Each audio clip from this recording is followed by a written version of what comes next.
Our MC Jinbo Yuki and his sister Jinbo Yui are facing tough moments with the press over the scandal involving their father, a former police officer. They can't even leave their own house without the press blocking them and asking them irrational questions. Bloggers, journalists, and the like are having a field day with Yui and Yuki. Standing in front of the press, the two siblings are told to apologize for what their father did.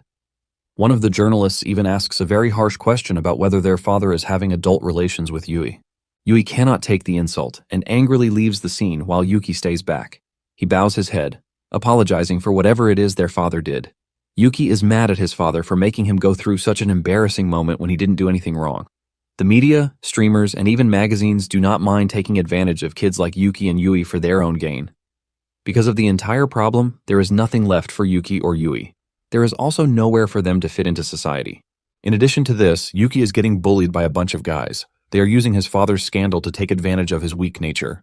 All Yuki can think of when getting beaten up is how he didn't do anything, but he is always suffering. He questions his fate, wondering why he has to go through stuff like this.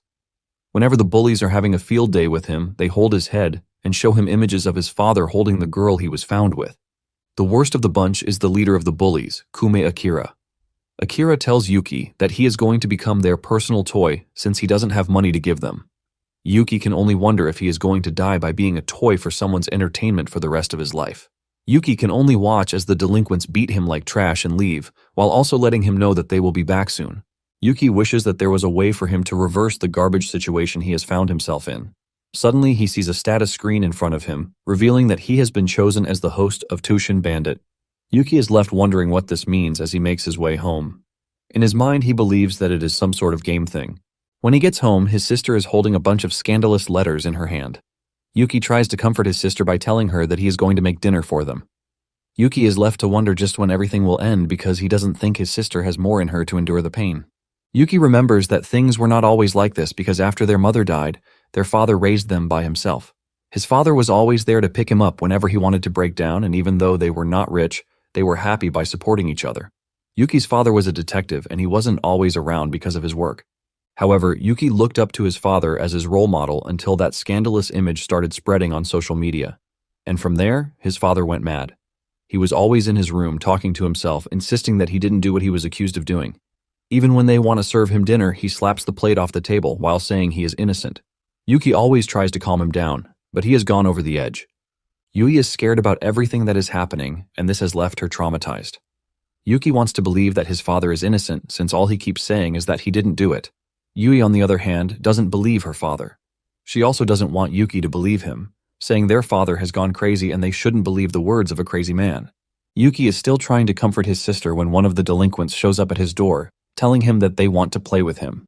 Yuki reminds them that it is late already, but the delinquent shows Yuki a video of where he is getting beaten up, and he threatens to post it if Yuki doesn't do what he wants.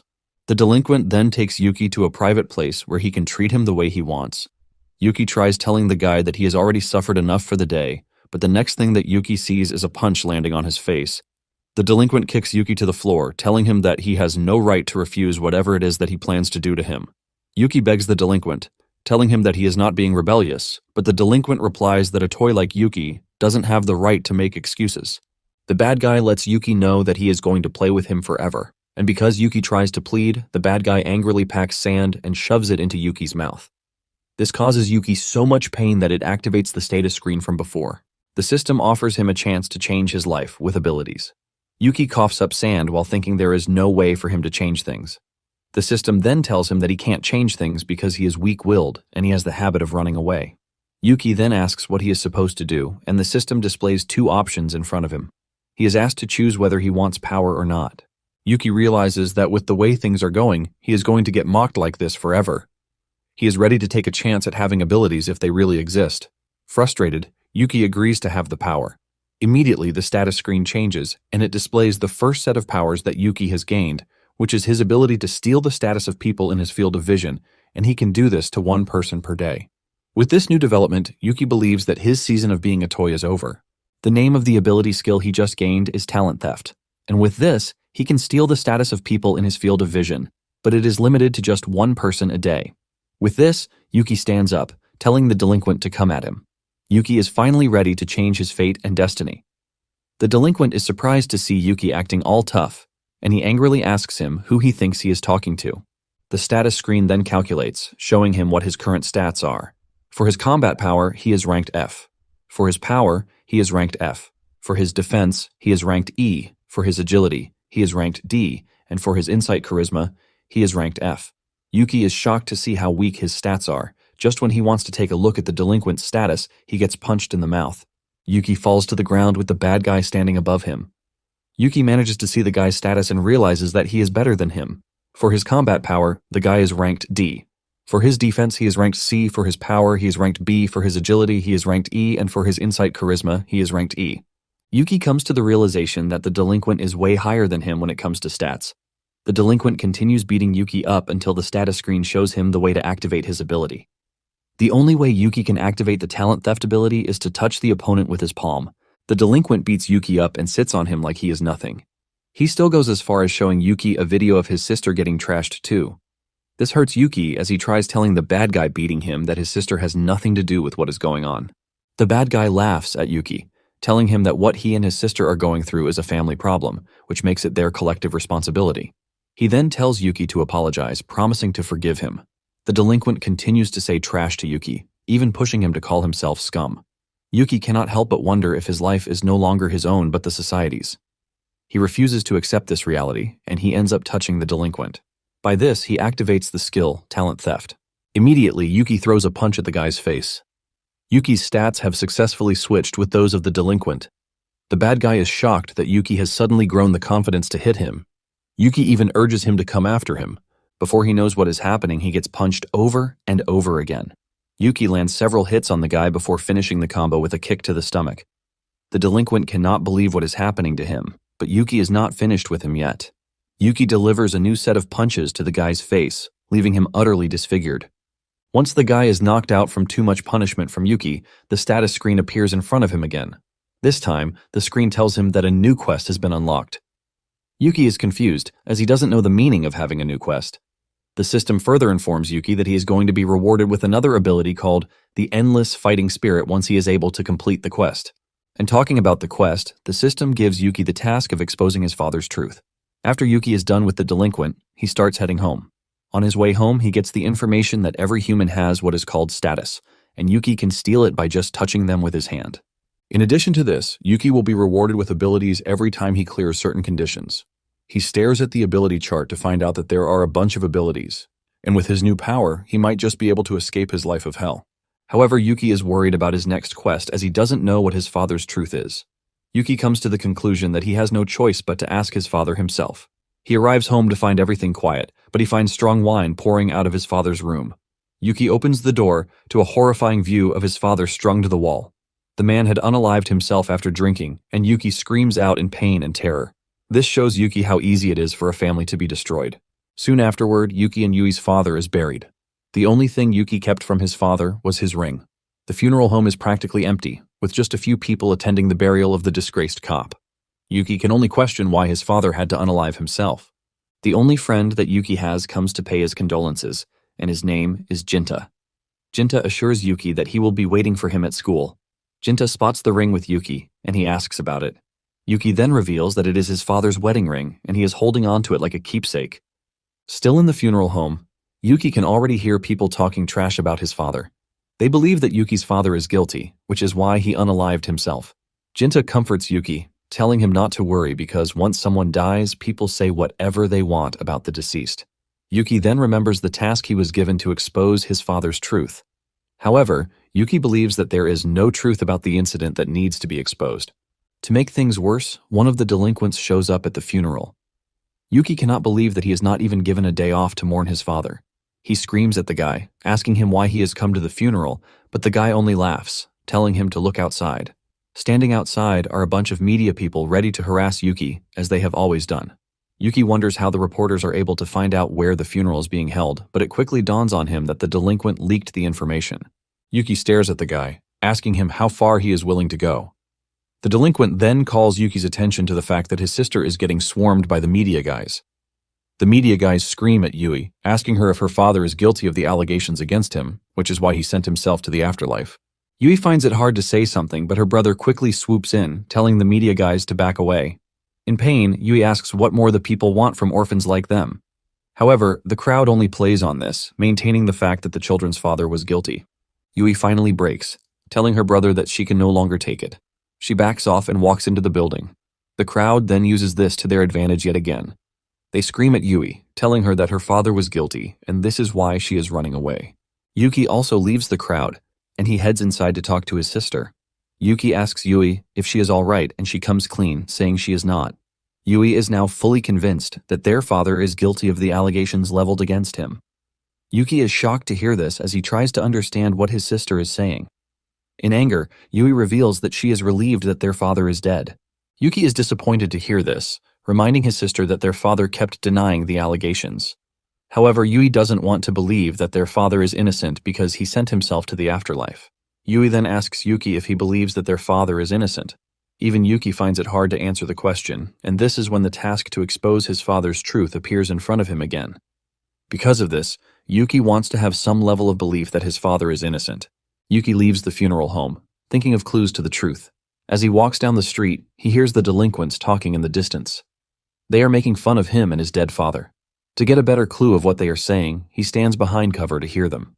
Just then, Yūki hears the delinquents talking about how their boss, Akira, fabricated the scandals against Yuki's father. This shocks Yūki down to his bones as everything that has happened to his family because of the scandal flashed through his head. This immediately tells Yūki the simple truth that his father is not guilty. Yūki then comes out from where he is hiding, and he asks the delinquents what Akira did. The delinquents are surprised that Yūki has been listening to them. They try to act confused as if they don't know what Yūki is talking about. Yūki stands in front of the guys in a fighting pose. However, he is worried that he is about to go against two guys. Yūki realizes that even if he steals the power from one of them, he still has the other guy to deal with. To make things worse, he can only steal from one of them. Even though he is at a disadvantage, Yūki decides to proceed. He lunges at the delinquents, and just as the first guy throws a punch at him, he slides under him to dodge the blow. In the process, Yūki touches the guy, stealing his ability in the process. Yūki then lands a punch on the first delinquent, but before he gets the chance to pull himself together, the other guy hits him from behind. This hurts Yūki, forcing him to back off a bit. Just as he expected, it is hard for him to fight two people at once. Just while he is thinking of what to do, the first delinquent hits Yūki in the head with a brick. Yūki crashes to the ground in pain with blood gushing out of his head. The delinquents then stand above Yūki, making fun of him and reminding him that he will always be their toy to play with. Yūki is disappointed that he lost to the guys, and slowly, his consciousness starts to fade. However, Yūki manages to stay awake. He grabs the first delinquent, asking him what they did to his father. Arrogantly, the delinquent tells him that his father had adult crimes fabricated against him by Akira. This then confirms the fact that his father was innocent. In the end, this is his father's truth that he didn't know. Just as Yūki is about to lose consciousness, the system grants him the endless fighting spirit. With this new skill, Yūki gets the determination to stay awake. He holds onto his father's ring, and he stands back up, shocking the delinquents, who thought they had taken care of Yūki. The system then tells Yūki that he can use the endless fighting spirit to steal people's status consecutively. Looking more determined than before, Yūki tells the guys that he is going to make them pay. In a flashback, Yuki's father caught Akira and his gang trading hard substances. Yuki's father has been trying to find out who was distributing substances at the school, and when he found Akira and his gang, he didn't hold back. Akira tries attacking him, but he dodges and restrains him, placing him under arrest. While in the cell, Akira realizes that Yuki's father is bad for business, and he needs to go. In the underworld, Akira is respected, and when he means to get rid of someone, it is done. Akira put his boys up to the task of taking the cop off the chessboard. The delinquents approached another high school girl of their age and threatened her into doing what they wanted. They have bad videos of her, and they threaten to spread the videos if she doesn't do their bidding. She has no choice but to follow whatever the dudes say. With her uniform torn, the girl approaches Yuki's dad. Since the man is a police officer, she holds him, begging him to help her. She claims that her boyfriend made her drink something weird, and Yuki's dad, being a kind man, agrees to help the girl. Hearing that the girl was under the influence of hard substances that he so much hates, he decides to follow the girl so that he can investigate. The girl then holds his arm while standing very close to him. Unknown to the detective, he is being watched, and videos of him and the schoolgirl are being recorded. Once the video was acquired, it was sent to Akira, who immediately posted it online to ruin the detective's career. After Yūki is done hearing all of these from the delinquents, he gets mad. He is even madder with the fact that the delinquents are not sorry for what they did. Yūki stares at the two with so much hatred that they even notice it. However, he knows that he needs to be careful since he is going up against two people. Yūki knows that even if he steals attack power and his defense is weak, it is going to be meaningless against the bad guys. Yūki then figures out the next thing on his list to steal. He concludes that instead of raising his attack power, he needs to weaken his opponent's defense power. One of the bad guys throws a punch at him, but he easily blocks it, and he activates the endless fighting spirit skill. He immediately depletes the enemy's defense power, and with this, he lands a devastating blow that sends the enemy flying. With this, Yūki has successfully taken down one of the delinquents. The other one is crippled with fear as he looks at his partner, completely knocked out on the ground. Yūki then turns his attention to the remaining delinquent. Realizing how fucked he is, he falls to his knees and starts begging Yūki. He begs Yūki to forgive him, but Yūki cannot believe that the guy is asking for forgiveness. Since there is no way for his father to come back, no matter how much he begs, Yūki doesn't care. Yūki grabs the delinquent's head and lets him know that there is nothing he will ever do to atone for his sins. The delinquent realizes that he is in danger, and he starts calling for help, but unfortunately, there is no one around to help him. With force, Yūki grabs his head and smashes it into the ground. Just then, Yūki is given another mission, which is to publicly declare the truth. The reward for this mission is another skill called ability borrowing. The system informs Yūki that once he clears the conditions for the task, he will be granted the ability to borrow a skill. For this skill, he can temporarily steal his opponent's skills. In addition to this, his opponent temporarily loses skill, and Yūki also can't use other abilities. Yūki then remembers that Akira is the root of everything that has happened so far. His father was innocent, but fell to Akira's deceit. Yūki gets mad, promising to make Akira publicly declare the truth. Meanwhile, in school, Akira is waiting for his boys to return, but little does he know that they are not. Jinta tells Akira that he is in his seat, but Akira couldn't care less. Jinta immediately backs off, asking Akira to forgive him. Yūki enters the classroom in the midst of this. Yūki screams Akira's name, leaving the guy to wonder what is wrong with Yūki. Yūki asks Akira if he knows about his father, and Akira doesn't miss the chance to troll Yūki, calling his father a stupid detective. Yūki then raises his hand, ready to fight Akira. Jinta is shocked to see this, and even Akira himself is shocked. Jinta stands in front of Yūki, trying to defend him from doing something stupid. Jinta tries to tell him not to start a fight, but Yūki insists that he needs to. Akira laughs when he hears this, reminding Yūki that he is not the type to fight.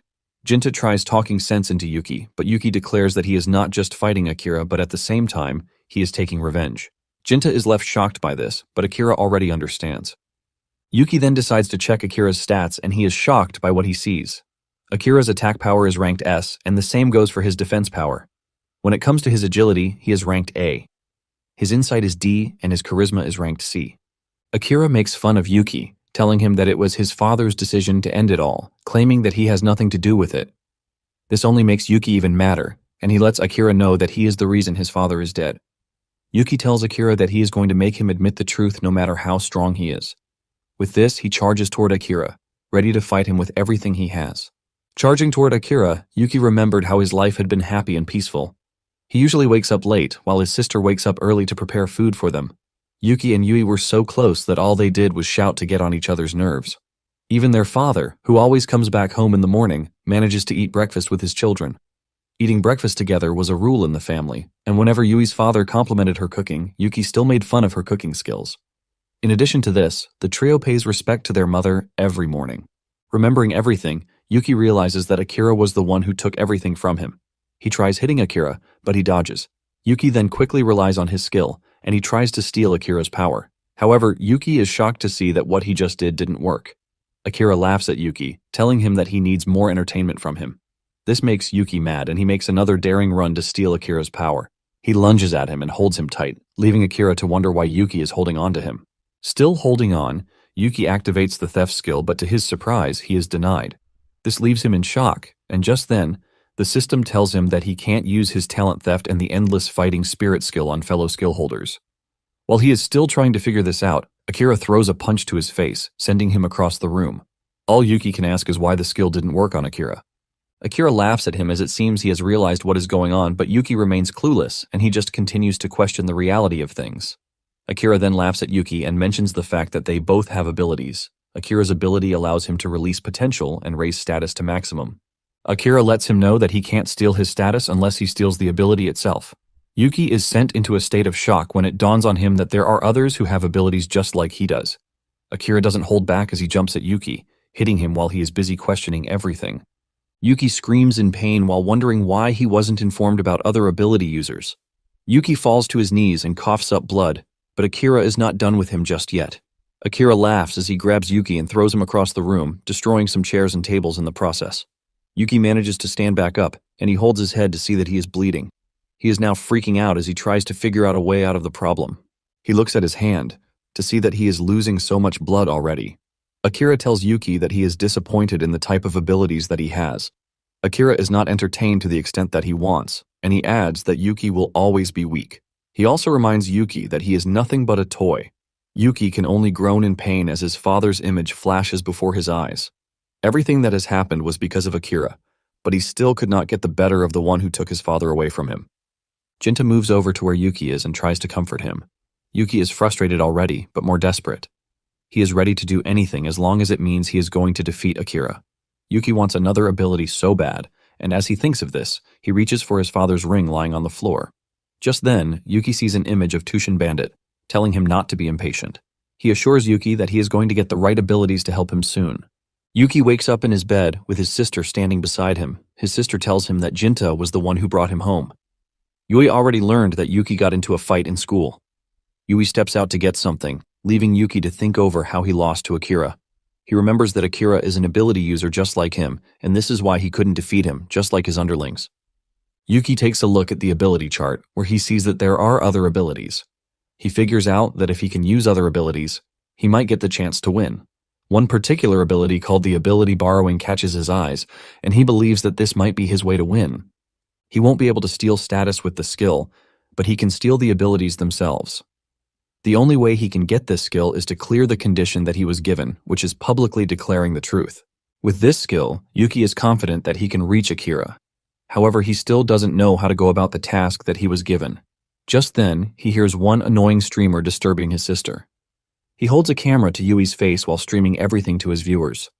There are multiple comments on the stream, condemning Yui and her family. Yūki then steps in, saving his sister from the streamer. He grabs the streamer's hand, telling him to back off since their father is already dead. The annoying streamer refuses to read the room as he continues to get on Yuki's nerves. Because Yūki held him, he decides to turn the camera to his face, demanding that Yūki tender an official apology. On the stream, the viewers are leaving hate comments, blaming Yui and Yūki for whatever it is that their father did. Yui is left in tears as she wonders if this is how they are going to continue living. Out of anger, Yūki angrily grabs the streamer's phone to tell the viewers that his father never committed adult crimes. Yūki further adds that his family are the actual victim. This shocks the streamer and even Yui. Yūki then continues with what he is saying as he lets the viewers know that his father was falsely accused, which then led to his death. Just then, the system tells him that he has acquired the skill, ability borrowing. Yūki is shocked, but then he remembers the conditions to acquire the ability. He realizes that the statement he made was what cleared the quest. Trying to satisfy his viewers, the streamer promises to punish Yūki, who is now termed a liar. He brandishes a knife, leaving Yūki scared. Yūki cannot believe how brave those who torment them have become. The streamer practically doesn't care about consequences, which is why he is brandishing a knife. However, Yūki doesn't see the streamer as a threat because he is weak. The highest rank on his stat list is E. Because of this, Yūki decides that he is not going to use his abilities. He stands on business and hits the guy on the head, forcing him to drop the knife he is holding. Yūki then holds his sister so that they can go back home. Yūki wonders just how many times he needs to fight. Suddenly, another delinquent appears before Yūki, asking him if he is Yūki just to confirm. There is a purple aura surrounding the guy, and he seems to be an ability user too. He activates his ability called the Panicking World. Immediately, the guy activates his ability, and Yūki feels like chains are holding him down to where he is. The thug explains that his ability is an interesting one because it invokes fear and emotions in people within a certain range. Due to this, those who are affected cannot move.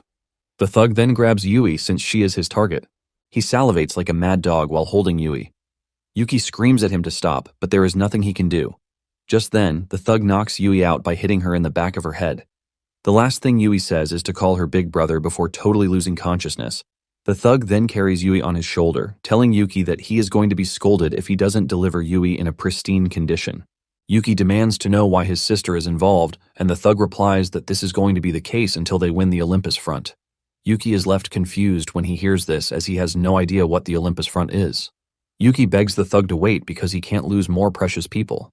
Yūki realizes that once Yui is taken away from him, he will be truly lonely. Out of desperation, he picks the knife on the floor. Yūki is willing to do anything as long as it is for his sister's sake. The thug complains about how he can't get a taste of Yui because he needs to deliver her. However, he starts to get some weird ideas about having a bit of fun with Yui since she is very cute. Suddenly, he hears Yūki behind him. Yūki tells him that he is the one they want, not his sister. Before the thug realizes what is happening, a blow has landed on his face. Yūki grabs Yui away from him and then kicks him in the face. The thug falls to the ground and realizes that Yūki made a desperate move to break the fear he put on him by causing himself pain, using the knife. Yūki's hand is bleeding, but he doesn't care as he declares that he can't lose any more precious people. He then activates the ability borrowing skill. He is confident that with this power, he can definitely protect his family. The thug still cannot believe that Yūki nullified his power with pain, and all he can do is just sit there while Yūki rescues his sister. Yūki then gives the thug a taste of his own medicine by using his power on him. The thug is shocked, asking Yūki how he possibly could use his power. Yūki moves closer to him, telling him that he can never understand how things work. He lets him know that the fear created by his power is nothing compared to that of losing one's family. Yūki then kicks him in the stomach before grabbing his head. Yūki tells the thug to taste what fear means as he smashes his head into the ground. With rage burning in his eyes, Yūki declares that he is going to protect his family. Even if he has no one, he has Yui, and he is ready to protect her. After defeating the thug, information is displayed on the screen. The system acknowledges the fact that Yūki has defeated an ability user. The system then informs Yūki that he can unlock other higher-tier abilities. This shocks Yūki, and he is shown some of the abilities that he can unlock. There is the Black Shadow ability. To acquire this, Yūki has to receive a blade-based ability attack. There is also the Sunglasses ability, and to acquire this, Yūki needs to defeat 5 consecutive opponents with combat status that is above a certain level. The third ability he is shown is the Falsified Documents ability, and to acquire this, he needs to receive an ability attack from 12 gods. Yūki is left to wonder why 3 abilities are suddenly being revealed to him. Yūki then realizes that he is being shown all these because he defeated the thug, who was an ability user, while the others are just regular guys. He wonders if he is going to get different abilities after he takes down ability users. However, he remains baffled by what the 12 gods mean, the conditions surrounding the acquisition of skills, and even the blade-based attack. He is left to question what gods and abilities mean. He then remembers that the thug he just defeated mentioned something about the 12 gods and Olympus Front. He walks over to the guy and wakes him up to ask him what Olympus Front means. Stricken with fear, the dude replies that the 12 gods of Olympus are fighting in the Battle of the Olympus Front. Yūki then asks him if he is one of the 12 gods, and he says no. However, he reveals that Akira is one of the 12 gods. After hearing what he needed to hear, Yūki leaves the guy on the street and carries his sister. As he leaves, he ponders the skill that gives him the chance to borrow other people's abilities. There is one person on his mind as he thinks about this. He returns home, lays his sister on the bed, waiting for her to wake up. Shortly after, his sister wakes up and notices the ring on Yuki's neck. Yūki reveals that it is their father's ring, and he made it into a necklace so he can always wear it around. He did because it is their father's precious keepsake. Yūki remembers that his father always looked strong in front of them. He never showed any sign of weakness in front of the kids, even when he was obviously broken by his wife's death. Yuki's father is always smiling like nothing is wrong. This is all Yūki can remember, his father's smile. But now that smile was taken away by Akira and his gang. Because of Akira and his gang, their entire life was destroyed. To remember everything and what he needs to protect is why Yūki is holding on to the ring. Yūki stares at a picture of his dad and Yui sitting in Yui's room. He comments on the fact that their father always protected them, and even Yui acknowledges this.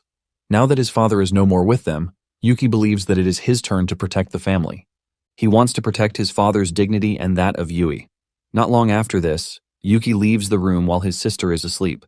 He is determined to protect Yui, and he also promises himself not to lose no matter how many ability users he goes against. The first person on his list is Akira, as he plans to get his revenge. He plans to use the ability borrowing skill when going up against the big, bad Akira.